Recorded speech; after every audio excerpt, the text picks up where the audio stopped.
রোগ প্রতিরোধ ক্ষমতা আমাদের ছোটবেলা থেকে এখন পর্যন্ত হিউজ পরিমাণ অনেক বেশি বিভিন্ন রকম ডিজিজে অ্যাকচুয়ালি আমরা আক্রান্ত হই আর কি। বাট সেক্ষেত্রে দেখা যায় আমরা কিন্তু বড় ডিজিজে আক্রান্ত হই না, অথবা বড় সমস্যার মুখোমুখি হই না। দেখা যায় হয় আমাদের যদি কোনো জ্বর হয়, সর্দি কাশি হয়, এটা সর্বোচ্চ 2-3 দিন পরেই কিন্তু আসলে ঠিক হয়ে যায়। এটার মূল কারণ হচ্ছে আমাদের খোদা আমাদেরকে এমন একটা পাওয়ার অথবা শক্তি আমাদের বডির মধ্যে দিয়ে দিয়েছে, এটার নাম হচ্ছে ইমিউনিটি সিস্টেম। এই ইমিউনিটি সিস্টেমটা যদি আমাদের স্ট্রং থাকে তাহলে আমরা কিন্তু সবকিছুই এসকেপ করতে পারবো।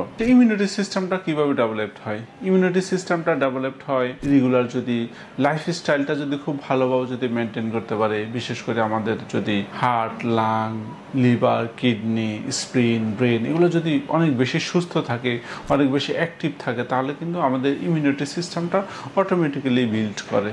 তো এগুলো ভালো রাখার জন্য যেটা প্রয়োজন সেটা হচ্ছে যে কি গুড একটা লাইফস্টাইল মেনটেন করাটা গুরুত্বপূর্ণ। গুড লাইফস্টাইলের মধ্যে যেমন হচ্ছে কি রেগুলার এক্সারসাইজ করা খুবই গুরুত্বপূর্ণ একটা বিষয়।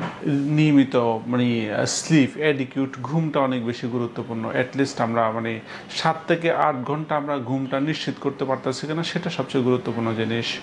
তারপর হচ্ছে আমরা প্রপার ডায়েটিং, বিশেষ করে খাবার দাবারগুলো আমরা সঠিক থাকে কিনা সেটা হলো সবচেয়ে গুরুত্বপূর্ণ জিনিস। আমরা যেটা দেখি আর কি, অথবা আমরা যেসব খাবারগুলোর সাথে অভ্যস্ত হয়ে গেছি, বিশেষ টক্সিক খাবারগুলা আমাদেরকে অ্যাভয়েড করতে হবে।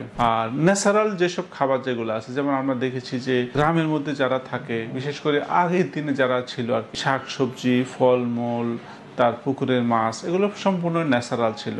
ওইসব খাবার দাবারগুলা যারা খেত তারা কিন্তু অনেক বেশি ভালো থাকতো, সুস্থ থাকতো। এবং এমন মানুষের সাথে আমার পরিচয় হয়েছে অথবা কথা হয়, যেমন হচ্ছে তাদেরকে বললাম যে তাদের বয়স 70-75 বছর হয়ে গেছে, জিজ্ঞেস করলাম যে কখনো হসপিটালে গেছেন কিনা, তখন তারা বলে যে আমরা কখনো হাসপাতালে যাই নাই, সারা জীবন একটা ট্যাবলেটও খাই নাই। তো এরকম প্রচুর পরিমাণ মানুষ পাওয়া যায়, কারণ তারা তাদের খাবারগুলো কিছুটা ভালো থাকে, খুব পিওর অক্সিজেন তারা নিতে পারে। সকালবেলা ঘুম থেকে উঠে তার ন্যাচারাল যে রোদটা যেটা আছে সে তার শরীরের মধ্যে নিতে পারে। তারপর সে প্রচুর পরিমাণ হাঁটা চলাফেরা করতেছে, তারপরে সে একটু কাজ করতেছে, সে সন্ধ্যার পরে সে কিন্তু ঘুমাই পড়তেছে। ন্যাচারাল এই যে বিষয়টা আছে, এই বিষয়টা যত বেশি আমরা ফোকাস করতে পারবো এবং নিজের সাথে প্রকৃতিকে যখন মিলাইতে পারবে, আমাদেরকে খোদা যেভাবে সৃষ্টি করছে ন্যাচারালি, এবং যেসব নিয়ম কানুনগুলো দিছে, যে রাত দিছে অ্যাকচুয়ালি আমাদেরকে ঘুমানোর জন্য, ওই নাইটটাকে যদি আমরা প্রপার যদি ইউটিলাইজটা করতে পারি, তাহলে দেখা যায় যে আমরা অ্যাকচুয়ালি ইমিউনিটি সিস্টেম যেটা আছে আর কি, ইমিউনিটি সিস্টেমটা এবং দীর্ঘমেয়াদী বেঁচে থাকার যে বিষয়টা আছে সেটা অনেকাংশে ঠিক হবে।